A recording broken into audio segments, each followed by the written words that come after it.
e ripartiamo. Dopo che saremo ripartiti, torneremo a litigare, a discutere e magari, perché no, a cercare qualche stratagemma folle come quello del cavallo di Troia. Direttore. Della cassa integrazione, senatore, già detto lei, ieri c'è stata l'audizione in Parlamento di un alto dirigente della Banca d'Italia, del capo della vigilanza, che ha dato un po' di numeri. A me ho gettato un po' l'occhio su queste tabelle. Fino al 29 maggio, a 3 mesi dal decreto liquidità, secondo questi dati di Banca d'Italia, su 797.000 richieste, per un totale di circa 50 miliardi, ne sono state finanziate 450.000 per circa 12,4 miliardi, cioè alle imprese è arrivato il 25% di quanto poteva arrivare. Poi le risparmio tutte le altre tabelle, cioè su tutti i flussi di erogazione che pure erano stati predisposti, lei prima li ha ricordati, però il meccanismo da qualche parte si è inceppato, perché poi i soldi praticamente sui conti correnti degli imprenditori o nel caso dei lavoratori della cassa integrazione non sono arrivati.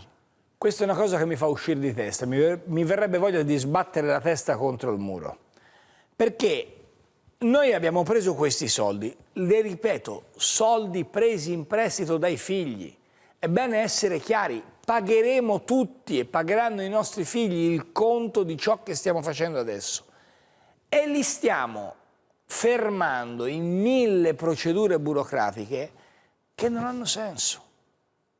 Germania, Francia, Stati Uniti, Svizzera, UK hanno delle procedure molto più semplici. È come se noi avessimo chiuso l'Italia in lockdown, in quarantena per 2 mesi, ma la burocrazia no. E non è colpa di Tizio o di Caio, è colpa di un meccanismo mentale nostro allucinante. Allora vengo a essere molto operativo. Primo, noi dobbiamo studiare, siccome i soldi ci sono, dobbiamo studiare dei meccanismi per darli alla gente. Perché nel 2021, quando ci sarà ma sui cantieri a cui lei tiene tantissimo, apriamo i cantieri, non potremmo trasferire i controlli a monte anziché farli a valle? Io sui cantieri le dico tra un minuto, ma sono per una cosa ancora più hard.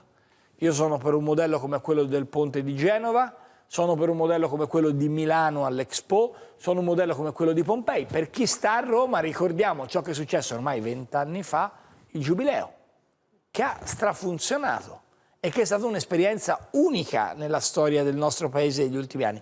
In 20 anni l'Italia ha avuto tanti esempi, anche le Olimpiadi di Torino, in cui le cose hanno funzionato.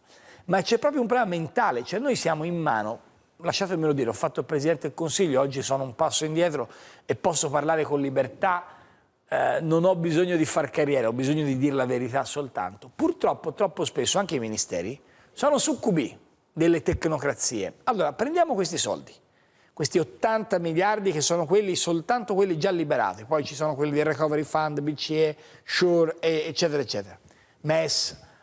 Questi soldi qua devono arrivare in tasca alla gente. Perché?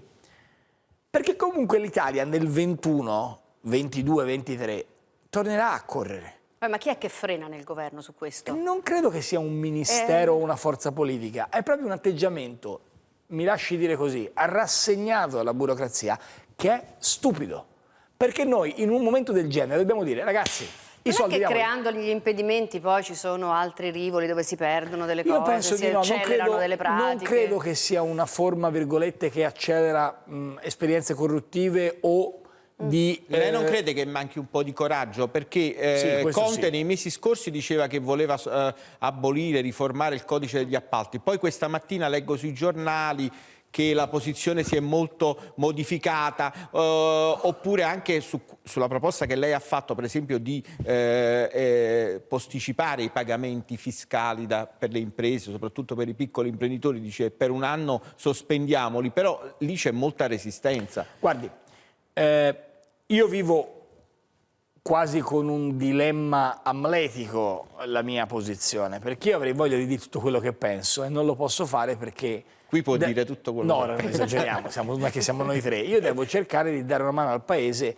e mi domando qual è il modo con cui posso essere utile. Facendo la Cassandra, dicendo tutto quello che penso, dicendo tu hai sbagliato, qui potresti far diverso, oppure cercando, direi, una vita da mediano alla Oriali, di dare una mano e di portare a casa il risultato. In questo momento sto cercando di fare il mediano di spinta e quindi cerco di dare una mano al governo.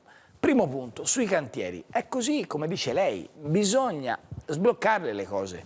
Dalla 106 all'Asti-Cuneo, dalla dorsale adriatica dell'alta velocità alla Milano-Venezia, dalla Tirrenica agli aeroporti, ai porti, agli stadi, alle infrastrutture, alle ferrovie in Sicilia. Bisogna, viva Dio, spendere i soldi che già ci sono. Poi c'è un secondo punto, che è quello che dicevamo della burocrazia. È mancato il coraggio? Sì. Se noi mettiamo i soldi che sono previsti per la cassa integrazione nella decontribuzione, diamo un segnale di speranza alle imprese. Quello ho capito che è la sua chiave. È la chiave perché? Perché quando abbiamo fatto il Jobs Act, la decontribuzione ha permesso di avere 1 milione di posti di lavoro. Cosa vuol dire decontribuzione? Spieghiamolo. Lo spiego nel libro a lungo, ma lo spiego in 10 secondi.